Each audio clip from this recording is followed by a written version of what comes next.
بسم اللہ الرحمن الرحیم۔ السلام علیکم ناظرین، اسلام کی چاہت میں خوش آمدید۔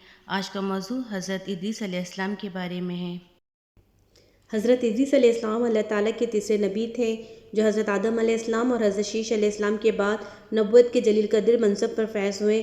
مؤرخین کے مطابق آپ علیہ السلام کی ولادت باب العراق کے مصر کی شہر منفذ یعنی منف میں ہوئی۔ آپ علیہ السلام کا اصل نام اخنوق تھا، جبکہ قرآن کریم اور حدیث مبارکہ میں آپ علیہ السلام کو ادریس کے نام سے پکارا گیا ہے۔ روایت کے مطابق حضرت ادریس علیہ السلام نے دنیا میں لوگوں کو سب سے پہلے لکھنے، پڑھنے اور تعلیم حاصل کرنے کا درس دیا، بلکہ اپنی زندگی کا بیشتر حصہ اسی درس و تبلیغ میں صرف کیا۔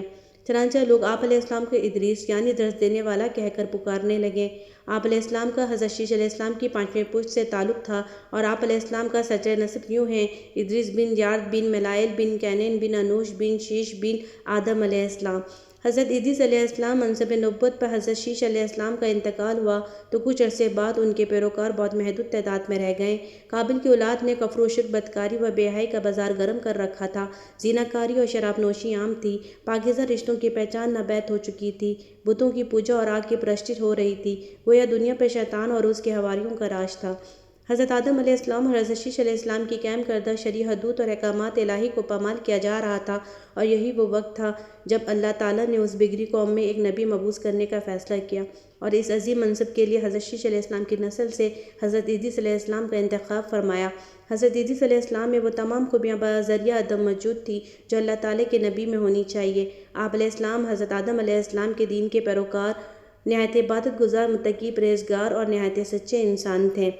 ہجرت نبوت کے منصب پر فائز ہوتے ہی آپ علیہ السلام نے اپنی قوم کے بھٹکے ہوئے لوگوں میں وعظ و تبلیغ کا کام شروع کر دیا، لیکن راہ ہدایت کا یہ درس اور نیکی کی باتیں ان لوگوں کو بہت ناگوار گزرتیں، چنانچہ وہ لوگ آپ علیہ السلام کے دشمن ہو گئے۔ آپ علیہ السلام اور آپ علیہ السلام کے پیروکاروں کو طرح طرح سے اذیتیں دینے لگے، یہاں تک کہ آپ علیہ السلام نے ان کی رضا رسانیوں سے تنگ آ کر بابل سے ہجرت کا ارادہ کر لیا اور اپنے پیروکاروں کو اپنے اس فیصلے سے متعلق فرمایا۔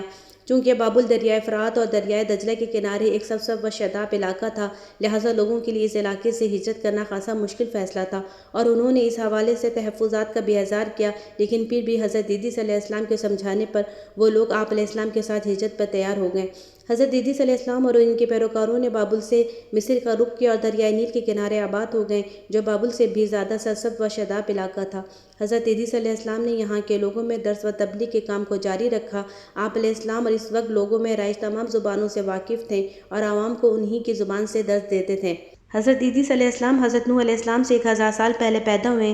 اللہ تعالیٰ نے آپ علیہ السلام کو نبوت کے مرتبے پر سرفراز فرمایا اور آپ علیہ السلام پر 30 صحیفے نازل فرمائے۔ حضرت ادریس علیہ السلام وہ پہلے انسان ہیں جنہیں علم نجوم اور حساب بطور معجزہ عطا کیے گئے۔ نیز سب سے پہلے انہوں نے ہی قلم سے لکھنا اور کپڑا سینا ایجاد کیا۔ ان سے پہلے لوگ عموماً جانوروں کی خال لباس کے طور پر استعمال کیا کرتے تھے۔ پھر یہ کہ سب سے پہلے ناپ تول کے طریقے بھی آپ علیہ السلام نے ہی متعارف کروائے، اور اسلحہ بھی آپ علیہ السلام کی ایجاد ہے۔ آپ علیہ السلام اسلحہ تیار کر کے بنو قابل سے جہاد کیا۔ علامہ بن اسحاق کا کہنا ہے کہ دنیا کا سب سے پہلا شخص جس نے قلم سے لکھا حضرت ادریس علیہ السلام ہے۔ معاویہ بن حاکم اسمی رضی اللہ عنہ سے مروی ہے کہ انہوں نے حضور صلی اللہ علیہ وسلم سے رمل کے بارے میں سوال کیا: یہ ایک ایسا علم ہے جس میں ریت پر مخصوص لکیریں کھینچ کر کچھ معلوم کیا جاتا ہے؟ تو رسول صلی اللہ علیہ وسلم نے فرمایا: ایک پیغمبر تھے جنہوں نے یہ لکھا، لہٰذا جس شخص کا خط ان کے موافق ہو جائے تو اچھا ہے۔ علامہ تفسیر فرماتے ہیں کہ پہلا شخص جس نے تبلیغ دین کے لیے وعظ و خطاب کا سلسلہ شروع کیا وہ حضرت ادریس علیہ السلام تھے۔